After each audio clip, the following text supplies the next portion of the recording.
Reliable world के दोस्तों अस्सलाम वालेकुम। हुकूमत और तहरीक लब्बैक में मुज़ाकरात शुरू हो गए हैं, ये एक अच्छी बात है। इसके तकरीबन 3 दौर हो चुके हैं। आज हम इसी सारी जो मामला है या पेशरफ्त है इसका जायजा लेंगे। इसके साथ साथ हम ये भी देखेंगे कि साद रिजवी ने जो डिमांड्स रखी हैं वो क्या हैं, जो कि उन्होंने गवर्नमेंट के सामने रखी हैं। और तीसरे नंबर पे हम देखेंगे कि इस सारे मामले में पाकिस्तान के जो अजली दुश्मन है इंडिया, इसने किस तरह से फायदा उठाने की कोशिश की है। और तीसरे नंबर पे जाकर हम देखेंगे कि जो इमरान खान साहब ने तकरीर की है इसका लुबे लुबाब क्या है। लेकिन ये देख लेते हैं कि मुज़ाकरात के तकरीबन 3 दौर हो चुके हैं और इसमें कहा जा रहा है कि किसी हद तक पेशरफ्त हुई है और आगे का जो वे फॉरवर्ड है या रास्ता है वो उम्मीद है कि निकल आएगा।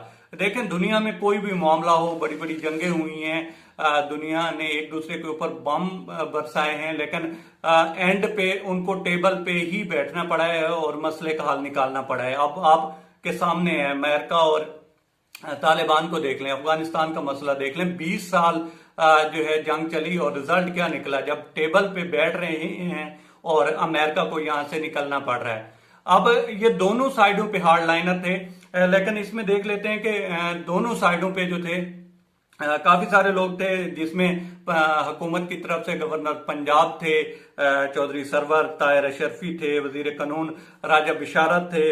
इसके अलावा भी काफी सारे लोग थे, खालिद सुल्तान और हाफिज हामिद रजा, जलील शकपुरी, ख्वाजा कुतुबुद्दीन और निजाम सियालवी। तो ये काफी सारे लोग थे जिन्होंने अपना दरमियानी रास्ता निकालने की कोशिश की और दोनों साइडों को जो है ठंडा करने की कोशिश की। और इसमें ये कहा जा रहा है कि जो साद रिजवी हैं उन्होंने सबसे पहले तो ये कहा है कि मेरे कुछ जो पार्टी के सीनियर लोग हैं उनको मेरे से मिलवाया जाए, क्योंकि वो इन दिनों कोट लखपत में हैं, उनको गिरफ्तार किया गया था और वहां पे रखा गया। तो उन्होंने कहा जी मुझे इन लोगों से मिलवाया जाए। और फिर साफ जाहिर है उन्होंने भी आगे मशवरा करना है, वो भी एक पूरी पार्टी थी, पूरी एक तंजीम है, तो फिर उन्होंने भी कोई फैसला लेना है जिसके ऊपर जो गवर्नमेंट है उसने किसी हद तक हामी भर भी ली है। और ये एक अच्छी बात है, साफ जाहिर है उन्होंने भी मशवरा करना है तो उनको उनसे मिलवाना चाहिए। अब आ जाते हैं जो कि डिमांड्स रखी गई हैं इन मुज़ाकरात में। तो तकरीबन 5 अहम नुकात हैं जिन पे बात जो है वो सारी चल रही है। एक तो है कि जो फ्रांस के सफीर हैं उसको निकालो, और दूसरे नंबर पे साद रिजवी को रिहा किया जाए। तीसरे नंबर पे उन्होंने कहा जी आप अपना वजीर दाखिला जो है उसको तब्दील करें। और चौथे नंबर पे उन्होंने कहा है कि जी पार्टी पे जो पाबंदी थी उसको खत्म किया जाए। और 5वें नंबर पे उन्होंने कहा जी कि हमारे जो कारकुन हैं उनको रिहा किया जाए। तो ये डिमांड्स में से काफी सारी ऐसी हैं जो कि गवर्नमेंट मान लेगी और उसको माननी भी चाहिए, और काफी सारी ऐसी हैं जिनकी जो है शायद गवर्नमेंट ना मान पाए या तहरीक लब्बैक को लचक दिखाना पड़ेगी।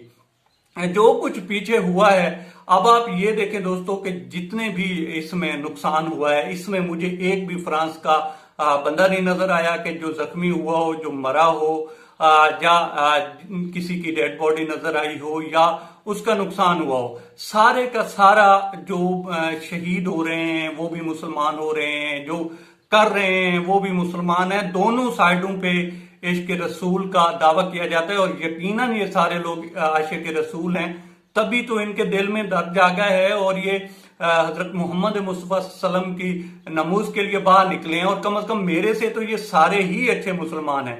लेकिन सोचना ये है कि लड़ाई हमारी किसी और से है और लड़ हम अपने आपस में ही लड़ रहे हैं।